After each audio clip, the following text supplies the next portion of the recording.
Au Liban, les bombardements s'intensifient, y compris dans les zones à majorité chrétienne au nord de Beyrouth, mais aussi à la frontière syrienne. Le Hezbollah, qui ne cède pas, menace maintenant de frapper Tel Aviv. 9000 campeurs évacués cet après-midi à Argelès-sur-Mer en raison d'un incendie de broussailles sur plus d'une centaine d'hectares. Ce soir, ils ont pu regagner leur hébergement. Les pompiers craignaient surtout qu'ils ne soient incommodés par les fumées. Les GPS apposés sur les pare-brises suscitent la convoitise des voleurs qui n'hésitent pas à briser les vitres pour s'en emparer. Et pour la première fois, la police lance une campagne de prévention. 16e édition un peu partout en France de la nuit des étoiles de plus en plus difficiles à observer en raison de la pollution lumineuse. Alors, si vous êtes dans une campagne loin de tout éclairage, profitez-en pour vous allonger et laissez-vous bercer par le spectacle du ciel. Reconstitution pour la 20e année consécutive de l'épopée gallo-romaine de Vercingétorix à Jules César. Ça se passe à Autun en Bourgogne, non loin de ce que fut jadis le site jamais totalement identifié de la bataille d'Alésia. Madame, Monsieur, bonsoir. Au Liban, c'est l'escalade. Israël intensifie ses bombardements, y compris au nord de la capitale, dans des régions chrétiennes jusque-là épargnées. Des frappes qui ont interrompu les évacuations vers la Syrie et l'acheminement de l'aide humanitaire. Depuis le 12 juillet, l'offensive israélienne aurait fait 955 morts, dont les 3/4 de civils au Liban. Et ces frappes qui détruisent tout un pays ne semblent pas faire céder le Hezbollah, qui menace de frapper Tel Aviv. Explication Bernard Lebrun sur des images de guerre qui sont parfois difficile à supporter. Coupé net. L'autoroute du littoral entre Beyrouth et Tripoli, soi-disant corridor humanitaire, unique voie d'approvisionnement du nord du Liban, n'existe plus. L'aviation israélienne a détruit ses 3 ponts principaux en zone chrétienne. Bilan, 5 morts, 4 civils et 1 soldat libanais.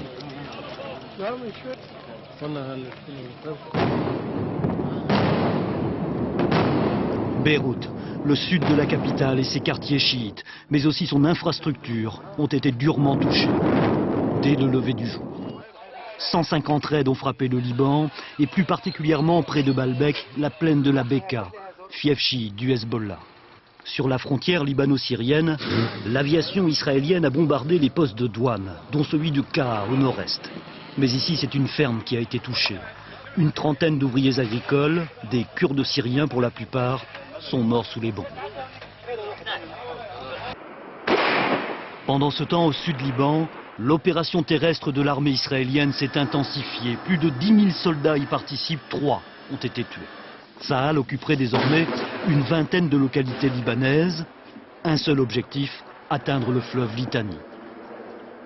Pour la première fois, l'armée israélienne a diffusé ces images de prisonniers, des combattants du Hezbollah selon Tsahal, capturés de nuit pendant les opérations. Pour autant, Israël continue d'être bombardé. 4 civils sont morts aujourd'hui sous les Katyusha du Hezbollah, comme ici à Kiryat Shmona. Dans cet entrepôt, l'armée stocke et expose depuis 3 semaines tout ce qui tombe sur cette colonie du nord d'Israël. Et c'est dans ce contexte de chaos que l'histoire semble se répéter, puisque près de 8000 Libanais ont trouvé refuge dans des camps palestiniens de Tyr, où depuis 60 ans habitent près de 55 000 personnes qui ont dû fuir les territoires occupés. Depuis 1948, ces Palestiniens ont pris largement l'habitude de vivre ces situations de guerre. Reportage de nos envoyés spéciaux Loïc Delamornay et Olivier Robert. C'est un quartier pas comme les autres. Il est gardé par l'armée libanaise dont on ne sait si elle est là pour le protéger ou le contrôler. Ses habitants, par dérogation spéciale, sont les seuls au Liban autorisés à porter les armes. Bienvenue au camp palestinien de Tyr, une ville dans la ville. En ces temps de guerre, il n'y a qu'ici que les rues sont animées et les magasins bien achalandés grâce aux dons réguliers de l'ONU, il est vrai. Ce commerçant explique qu'il avait un très gros stock de marchandises et que les Palestiniens sont habitués à faire des réserves en temps de guerre. L'homme est un commerçant, mais c'est aussi un capitaine de l'armée de l'OLP.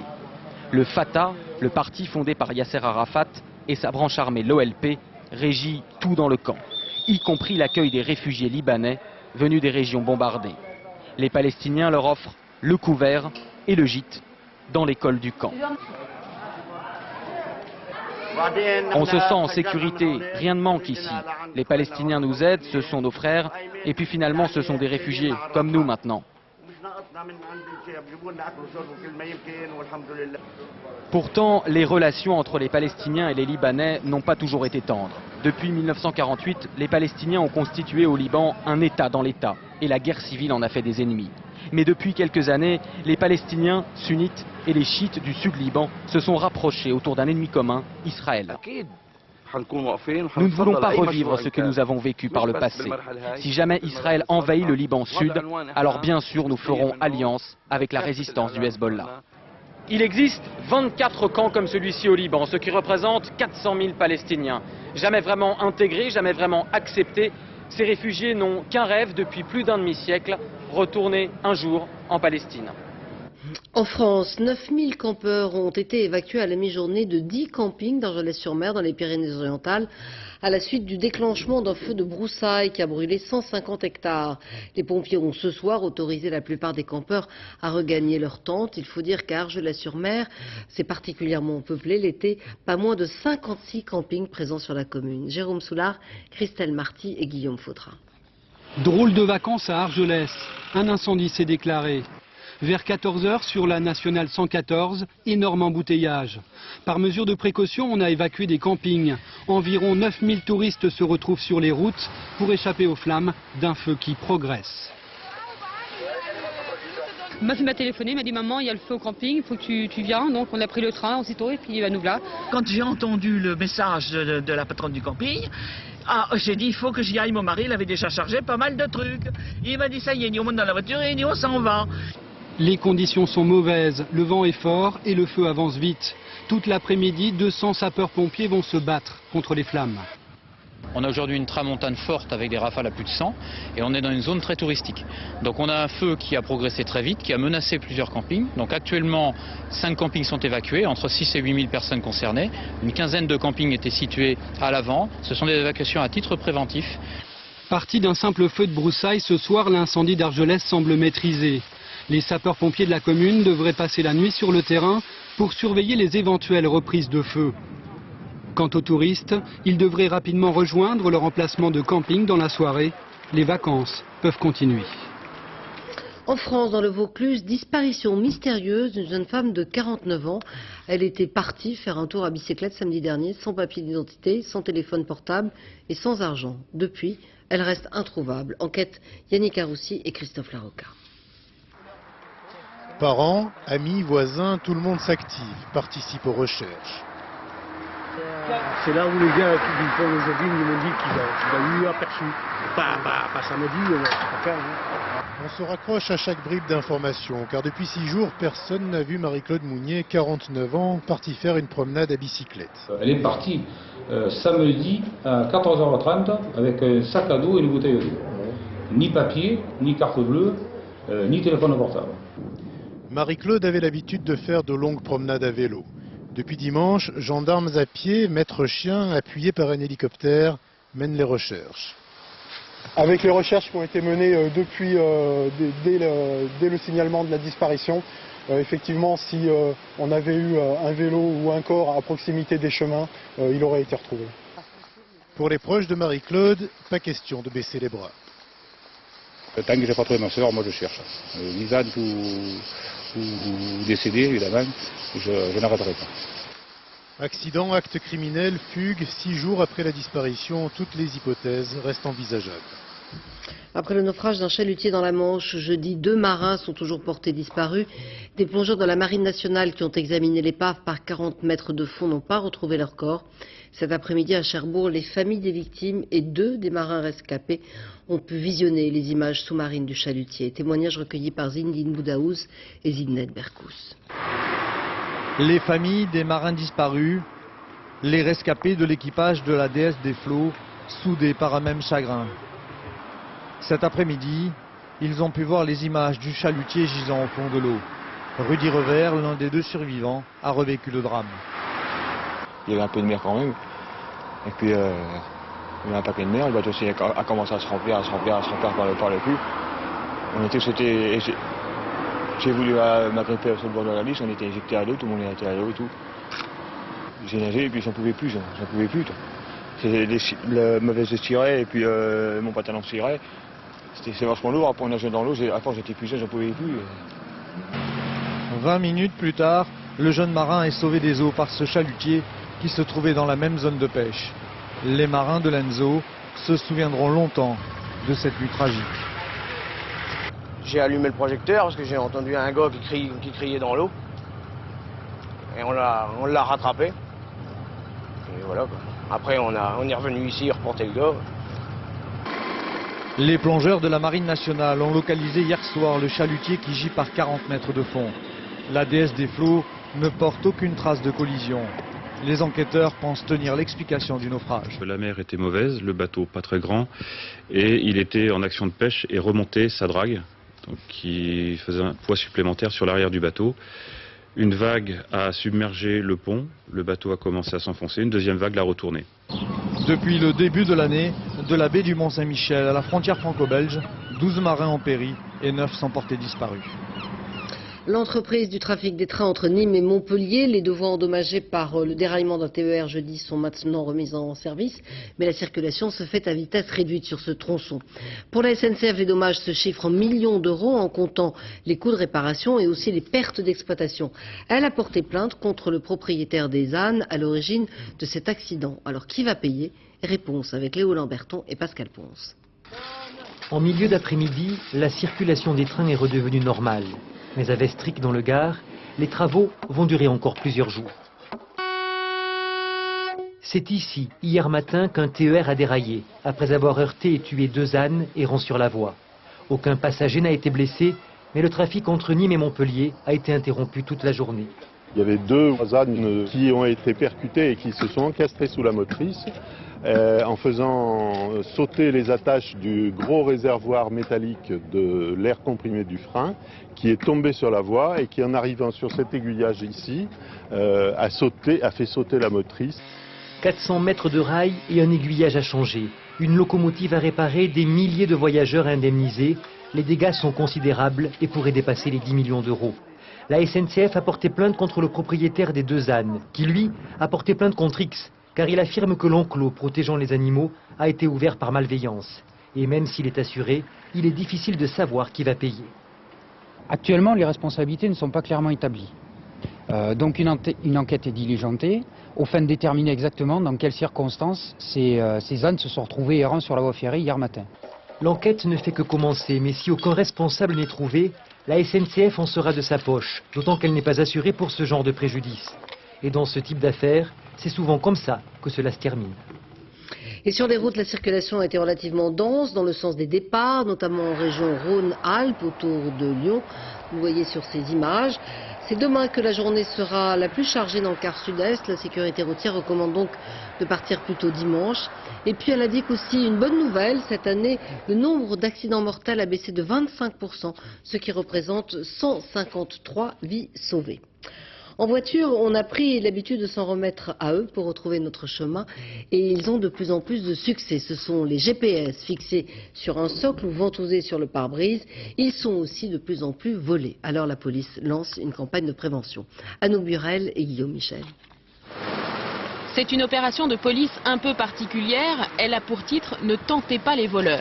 Bonjour monsieur, on fait une campagne de sensibilisation sur les GPS pour ne pas laisser les socles dans le véhicule quand vous êtes en stationnement. Oui, non, je ne le fais pas. C'est très bien alors, très bien. Je le redis à chaque fois. Depuis ce matin, dans les rues de Saint-Germain-en-Laye, une vingtaine de policiers prodiguent des conseils aux automobilistes pour éviter les vols de GPS amovibles. Une première en France. Les conseils que l'on préconise, c'est surtout de penser à retirer le socle qui reste visible de l'extérieur, le socle de support de GPS, puisque nous avons constaté que de nombreuses dégradations étaient dues justement à la présence de dispositifs. Vous laissez la branche ou pas? Oui, je laisse la branche, ouais. Et vous n'avez pas peur de faire voler votre GPS? Quand je suis dans un endroit sensible, j'enlève la branche. Le prix que ça coûte, un vide, c'est vite cassé. Les vols de GPS amovibles explosent depuis le début de l'année. Dans les Yvelines, il y en a eu 379 depuis le mois de janvier, une centaine rien qu'au mois de juin. Ces petits navigateurs par satellite ont un succès fou. Légers, pratiques, ils sont très faciles à mettre en place et il suffit de se laisser guider. À 200 mètres, veuillez tourner à droite. C'est un super accessoire indispensable aujourd'hui, tel que le téléphone portable. Je pense qu'on pourrait plus s'en passer. Les prix dans les magasins vont de 300 à 1200 €. Les GPS volés, eux, sont revendus 2 voire 4 fois moins cher, en toute illégalité. À Paris, les soldes, c'est fini ou presque. Les collections automne-hiver sont déjà installées dans les grands magasins. Restent quelques affaires en boutique. Visite guidée avec François-Julien Piednoir et Mathieu Drejoux. Bonjour madame. Bonjour monsieur, bonjour mesdames. Je peux vous aider peut-être? Oh oui madame, car aujourd'hui on ne cherche pas un ridicule 20%, ni même un modeste 40%, ni même un alléchant 50%. C'est la fin des soldes, on veut plus. Le coup de balai du jour, c'est 60% sur les suites. Gilet ou suite. Avec 60, là vous gagnez rien. On gagne rien, non. Ça veut dire que vous faites 60% de marge ou quoi? Non, on ne fait pas 60% de marge, c'est-à-dire que c'est un produit qui arrive en magasin. Sachez que les commerçants font de 2,5 à 5 fois la culbute sur une chemise ou un caleçon. Ils peuvent donc se permettre de bonnes ristournes. Et ça vous fait un prix dérisoire vraiment, hein. 267,15. Des tailles astronomiques, des couleurs à donner des haut-le-cœur. Les derniers jours, on craque parfois pour n'importe quoi. Quelquefois, on se laisse tenter, on croit faire une affaire et revenu à la maison, comment j'ai pu acheter ça? C'était trop grand Trop ou grand, pas beau? trop petit ou pas beau. Et si vraiment le jaune poussin ou le vert cacadois ne trouvent pas preneur avant demain soir, les commerçants trouveront bien une solution. Vous les refourguez dès la semaine prochaine. Lundi, il passe en prix sourire, donc ce seront aussi des prix démarqués qui seront avec une étiquette prix sourire. Ça ne sera plus des soldes, mais prix sourire. C'est des promotions quoi. Ce sont des promotions, tout à fait. Vous avez le droit de faire ça? On a le droit. À partir du moment où on ne vend pas en dessous du prix coûtant, c'est autorisé. Bref, après les soldes, les prix sourires et autres promos de rentrée. Autant dire qu'à Paris comme en province, les soldes continuent lundi sous une autre étiquette. Les taux d'intérêt, eux, ils repartent à la hausse, le plus haut niveau depuis plus de 3 ans. Une hausse qui va évidemment se répercuter sur le prix du crédit, notamment immobilier. Explication, Séverine Lebrun et Virginie Travers. Les taux sont en complète augmentation. Oui, donc si vous pouvez signer fin août, ça pourrait être bien. Acheter le plus vite possible, c'est ce que conseillent ces spécialistes du crédit immobilier. La Banque Centrale Européenne augmente son taux directeur de 0,25%. Les conséquences sont immédiates. Il y a un risque de hausse des taux des crédits immobiliers, je pense, dès la rentrée, dès septembre. On pense à plus 0,20 environ. Hein. Pour un emprunt de 100 000 € sur 15 ans, la hausse des taux alourdira la facture de 1 785 €, soit 10 € par mois. Pour un emprunt de 300 000 € sur 25 ans, 9 939 € de plus, 33 € par mois. Ah, superbe, superbe. Le séjour qui donne entièrement sur le jardin. Cette cliente veut s'acheter un appartement à Paris. La hausse des taux tombe plutôt mal. Superbe. Ça m'inquiète, oui. Parce que si je ne conclue pas quelque chose rapidement, je vais par définition payer mon opération plus cher. Sur la chambre. Du coup, les Français vont hésiter un peu plus à emprunter pour acheter, de quoi modérer la flambée de l'immobilier. Les gens font attention, vont négocier peut-être plus les prix et on observe vraiment une stagnation des prix aujourd'hui qui devient vraiment réelle. C'est déjà la 4e fois en 8 mois que la Banque Centrale Européenne augmente ses taux et cela risque de continuer. Faute de revenus suffisants pour se loger, certains n'ont pas d'autre solution que de s'installer au camping à l'année. Ainsi, en Ile-de-France, dans certains campings, vacanciers et résidents permanents se côtoient. Il serait 100 000 personnes, selon la Fondation Abbé Pierre, à vivre ainsi. Reportage Yacine Benjanet et Marie Cazot.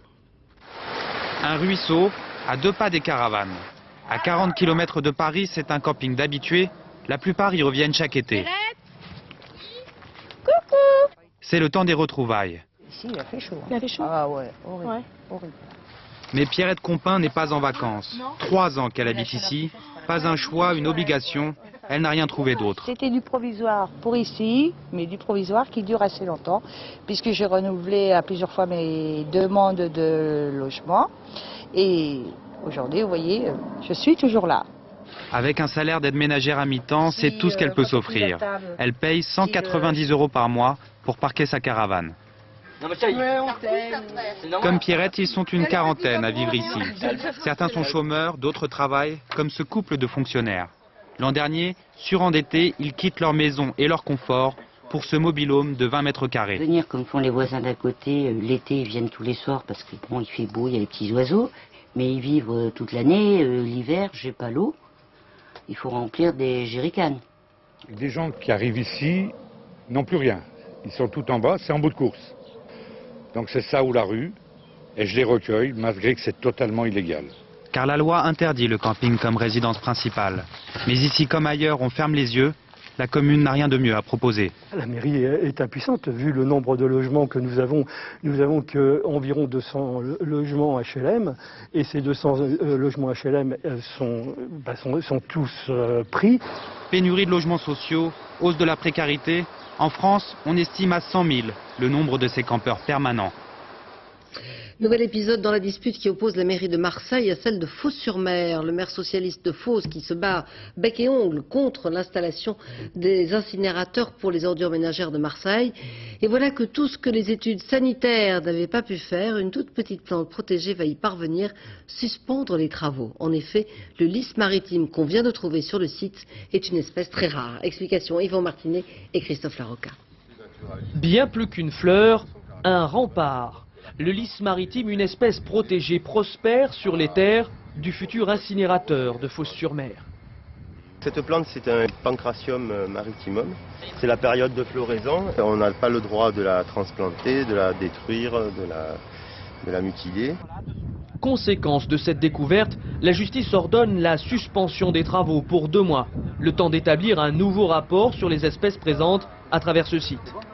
Dans tous les cas, ça nous donne 2 mois supplémentaires pour pouvoir continuer à travailler sur les instances qui arrivent, parce qu'on a attaqué le permis de construire sur bien d'autres domaines, et on veut absolument que les élus que nous sommes, que les populations que nous sommes, retrouvions notre droit à l'aménagement. Les habitants de Fos-sur-Mer, eux, osent à peine croire qu'une fleur puisse anéantir le projet. De toute façon, ça a déjà été signé, même si à la fleur, ça sert à rien, ils le feront quand même. Une fleur va peut-être faire d'arrêter un incinérateur et la santé de nos enfants, ils en foutaient royalement. Alors je trouve ça vraiment déplorable. Décharge d'Entressin à 50 km de Marseille. C'est ici que s'amoncellent les ordures de la ville. L'incinérateur devrait mettre un terme à cette situation. Alors, la mairie de Marseille s'accroche à son projet. Je vous rappelle qu'il y a 51 touffes de lys sur un espace de 20 hectares. Donc on a quand même de l'espace sur lequel on peut construire notre plateforme de traitement des déchets. Vous allez construire autour de ces touffes de lys? Il y aura ces touffes de lys qui seront protégées. On va en faire un espace jardin botanique. Un jardin botanique au cœur d'un centre de retraitement. Il suffisait d'y penser. Sur les plages, parmi les livres que l'on trouve entre serviettes de bain et crème solaire, quelques ouvrages politiques, à commencer par ceux des candidats en puissance qui mettent à profit leurs vacances pour organiser des séances de dédicaces. Reportage à Arcachon avec celui qui, dit-on, en vend le plus, Nicolas Sarkozy, Marion Pilas et Alain Locachio. Il y a du monde, mais ça, je peux pas. Il ne faut pas rester sur les côtés, messieurs, dames, là, vous allez être bousculés. Ça ressemble à un concert de rock, avec ses groupies, ses cris et même sa rockstar. Chemise ouverte, à peine rasée. Nicolas Sarkozy à Arcachon, il a un livre à vendre. Je suis sur mon lieu de vacances et il se trouve qu'il y a beaucoup de gens, tant mieux. Je vais quand même pas m'en plaindre. Le candidat probable, sa femme à ses côtés, occupe le terrain des vacances avec son livre. Premier tirage, 130 000 exemplaires. Merci. Continuez, mais ménagez-vous. Mais pendant ce temps-là, à la plage... J'ai envie de lire plutôt des romans, c'est plus des paysans. Monsieur, qu'est-ce que vous lisez de beau sur la plage? Ceci là, Marc Lévy. C'est un dernier roman de Marc Lévy. Car le voilà, le vrai best-seller des chaises longues. Le livre de serviettes préféré des vacanciers, c'est le roman à l'eau de rose, le polar ou la nouvelle à suspense. Les pieds dans l'eau et à 10 mois de la présidentielle. C'est pas le moment et je pense qu'on a encore le temps de s'y intéresser avant 2007. Ils se sont pourtant donné du mal, les futurs candidats, pour garnir les rayons des librairies. DSK. Il y a aussi le livre de François Hollande. En attendant Ségolène Royal. En tout, une quinzaine d'ouvrages parus ou à paraître.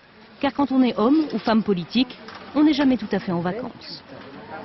On les appelle les perséides, ces étoiles filantes qui traversent les ciels d'été, poussière d'étoiles, que l'on ne voit bien que dans le noir. C'est tout le paradoxe de notre civilisation.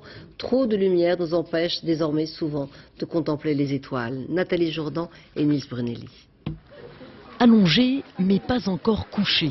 Toute la petite famille est venue voir traîner les étoiles. Il faut fixer tout le ciel. Les vœux sont prêts, mais on n'en saura pas plus. Ah non, parce que sinon, ça marche pas. Mais bon, normalement, ça marche pas quand même. Fataliste, il sera moins déçu. Sur le col d'Aise, la nuit dernière, les fameuses poussières de comètes ont filé en douce. Il y a trop de lumière, il y a la lune. Je pense qu'il y a la lune et l'éclairage sur le côté. Sinon, c'est super, on les voit. Quand c'est bien noir, il faut que ce soit bien noir. Au bout de la lorgnette, une boule pas toujours nette. Et qui est à droite, qu'est-ce que c'est? Les petits points, Oui. ce sont les satellites. Voilà, c'est de Jupiter. Jupiter et ses satellites, l'attraction phare d'une soirée où l'on vient apprendre, puis méditer. Ça nous porte un peu, l'univers. Et ça nous rappelle qu'on n'est que de passage sur Terre. Ce matin à 5 h, j'ai vu Vénus, je l'ai vu à l'est, après avoir vu les Pléiades, et j'avoue que je n'aurais jamais su dire avant ce que c'était. Qu'est-ce que ça vous fait de savoir ça? C'est magnifique, c'est notre histoire. L'histoire, une vieille ruse d'astronome pour mieux expliquer le voyage de la lumière. Elle a voyagé 2300 ans, donc pour arriver à votre œil ce soir, elle est partie avant la naissance de Jésus-Christ. Ce soir, à l'écart des lumières de la ville, les météores seront peut-être moins timides, mais c'est surtout demain, à partir de 22 h, qu'une pluie d'étoiles doit s'abattre sur nous. La météo des cieux est formelle. Au championnat d'Europe de natation à Budapest, c'est une nouvelle moisson de récompenses pour la délégation française. Médaille d'argent pour Sébastien Rouault, médaille de bronze pour Nicolas Rostouché et Alena Popeczka. De son côté, Laure Manodou s'est qualifiée facilement pour la finale du 200 mètres nage libre. Christophe Duchiron et Frédéric Bazille. À 20 ans et toutes ses dents pour sourire, Sébastien Rouault était sur le podium, avec une médaille d'argent autour du cou et la joyeuse exubérance de son jeune âge. Nicolas Rostouché, médaille de bronze, si bien que nos deux Français encadraient dans la joie et la bonne humeur le Russe Priloukov, brillant vainqueur du 1500 mètres, l'épreuve longue durée de la natation de course. Derrière le Russe, qui portait en toute logique le bonnet du favori, Sébastien Rouault a tenu le coup sans défaillir, et il a du mérite, car comme les autres, il lui fallait accomplir 30 longueurs de bassin, qui s'accompagnent parfois de la longueur du temps. Le meilleur remède contre l'ennui, c'est d'aller vite. À l'arrivée, il bat le record de France. Il est médaille d'argent. Ça arrive très vite, là, j'ai 20 ans, j'ai déjà une médaille. Maintenant, il va falloir confirmer. Il y a 2 ans des Jeux, ça va me rebooster pour l'entraînement, je pense. La nage papillon, ce site particulier qu'elle est d'une rare beauté esthétique et terriblement éprouvante pour le corps. Cet après-midi, en finale du 100 mètres, 8 sirènes bataillaient. Victoire de la néerlandaise Decker, mais très belle 3e place de la française Alena Popeczka, couloir 5. Sa 3e médaille de bronze depuis le début de la semaine. Sa première en individuel, les 2 autres par équipe. Si Laure Manodou n'a pas eu de médaille d'or aujourd'hui, c'est qu'elle n'avait pas de finale à disputer, tout juste une demi-finale du 200 mètres nage libre. Ce matin, telle une Madame Irma avec de la barbe, son entraîneur annonçait la couleur du temps. Il faudra nager, ça sera bien qu'à nager une 58, quoi. Un petit une 58. En fin d'après-midi, au couloir 4, Laure terminait sans trembler sa demi-finale à la première place. Son temps à l'arrivée, 1,58 pile poil, comme l'avait envisagé M. Lucas, qui a sûrement une petite idée du temps qu'elle mettra demain si elle veut gagner la finale. Football, c'est ce soir la reprise du championnat de Ligue 1. Nantes reçoit le quintuple champion de France, Lyon, en match avancé à la Beaujoire.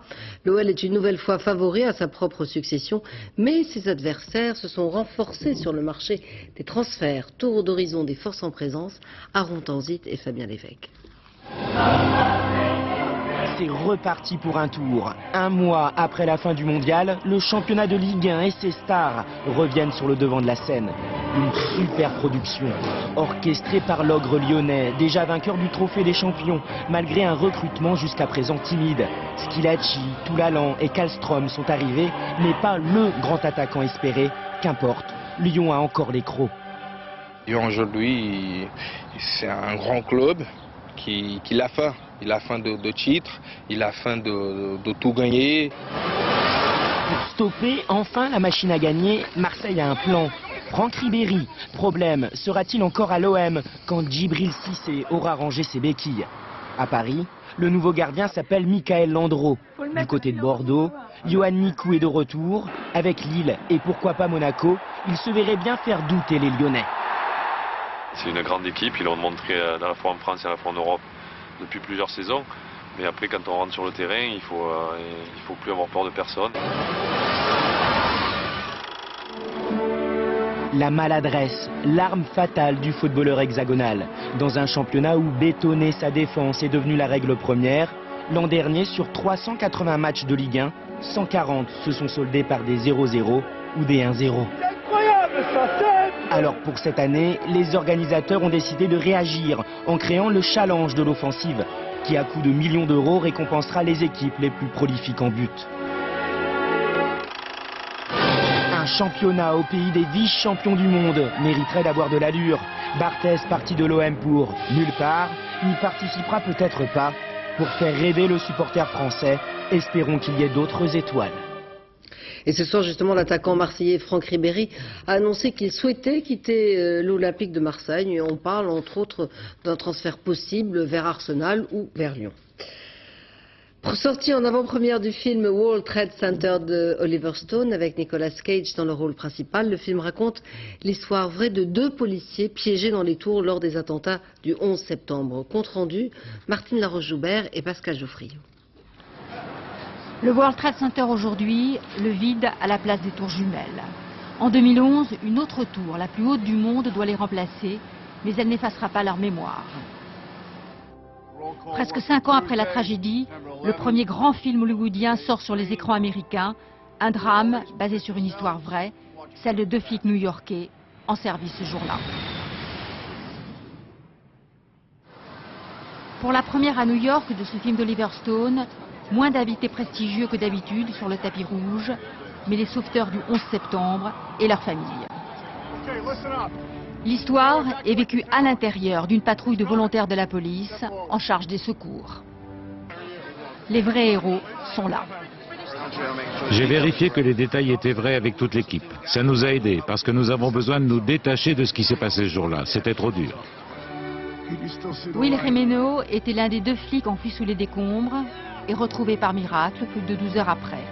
La star Nicolas Cage à côté de son modèle. Ce film montre que l'on peut survivre. Et ça, c'est très réconfortant. C'est un film fort. C'est un film de cœur, je le vois. J'ai pleuré moi-même. J'ai vu avec beaucoup de gens au monde déjà. Et je sais que ça marche pour des gens qui ont du cœur. Au-delà des polémiques qui agitent actuellement les États-Unis sur des défaillances de surveillance militaire à l'époque, Oliver Stone, lui, a choisi le parti du courage des hommes sur le terrain. Là, il n'y a pas de doute. 20e rendez-vous gallo-romain à Autun. Plus de 2000 bénévoles racontent l'épopée de héros qui nous sont familiers, César, Vercingétorix, les Arvernes, jusqu'à la mystérieuse bataille d'Alésia. Compte rendu Laurence Cuvillier et Mathias Barrois. Les historiens ne savent toujours pas où se trouve Alésia, mais pour quelques jours, ce sera ici. Des gradins pas tout confort, mais à Autun, c'est à la bonne franquette. Les 300 acteurs sont bénévoles, et pour le rôle de Vercingétorix, le scénariste a trouvé sa perle rare. Beau sportif qui s'est monté à cheval aussi et qui a des gestes larges et qui a un beau sourire, enfin qui peut éventuellement catalyser une population. Et ce grand guerrier, le voilà. Ce soir, pour toute la famille, c'est répétition générale. Gauloise Lise, université... Un sacré barda à préparer. Chacun joue jusqu'à 7 rôles différents. Une aventure qui dure depuis 15 ans. Nouveau spectacle, nouveau look, plus de moustache, parce que la moustache tombait tout le temps, donc on ne sait pas d'ailleurs si Vercingétorix avait vraiment une moustache ou pas. Et c'est parti pour 2 heures de répétition. Pensez bien à ce que je vous ai dit, de bien remplir l'espace. La synchronisation doit être parfaite. Quelques siècles d'histoire si rapidement survolés ne souffrent aucune fausse note. Avez-vous vu déjà un gars aussi robuste ? Étudiant et là je vais aller en bûcheron.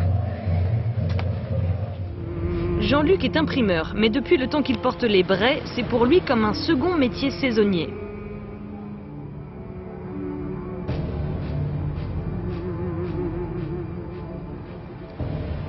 Les 3 filles de la maison, elles, pas très fidèles au grand chef, jouent les fans de gladiateurs. Et oui, se disent les oies, décidément, ils sont fous ces Romains. Mais ce ne sont pas les seuls animaux mis à contribution. Les acteurs semblent prêts pour les 4 représentations, même si ce soir-là, le ciel leur est tombé sur la tête. Les Anglais de Massive Attack ont profité de l'été pour donner 3 concerts en France. Ce groupe originaire de Bristol compte parmi les plus influents de ces 15 dernières années. Discrets, ils nous ont accordé la seule interview télé de leur tournée européenne. C'était du côté de Toulon avec Olivier Lenouza et Jean-Marc Nouvenouk.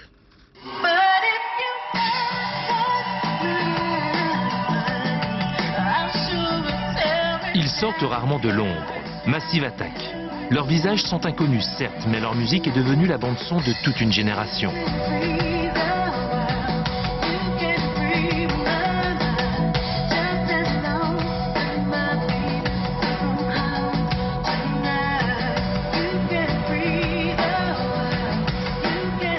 À Sifour-les-Plages, près de Toulon, Le temps a comme suspendu son vol.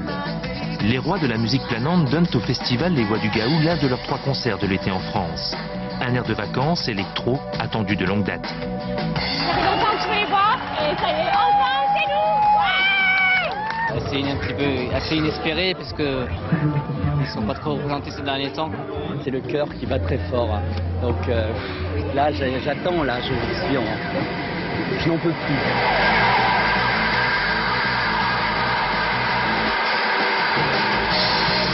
La musique de Massive Attack, tout le monde s'en est servi. Générique d'émissions télé, pub, cinéma, DJ, les musiciens de Bristol n'ont plus rien à prouver. Et pourtant ce soir, ils sont fébriles. La plupart des gens qui viennent nous voir sont en vacances. Du coup, le public n'est pas forcément attentif.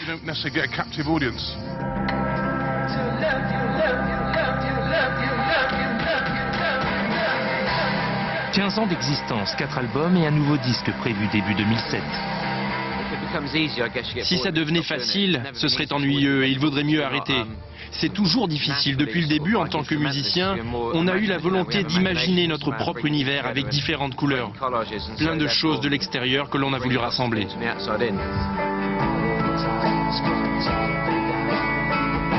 Trois festivals d'été, puis direction Paris. Le 28 août, les Anglais prendront d'assaut l'Olympia. Une massive et lascive attaque.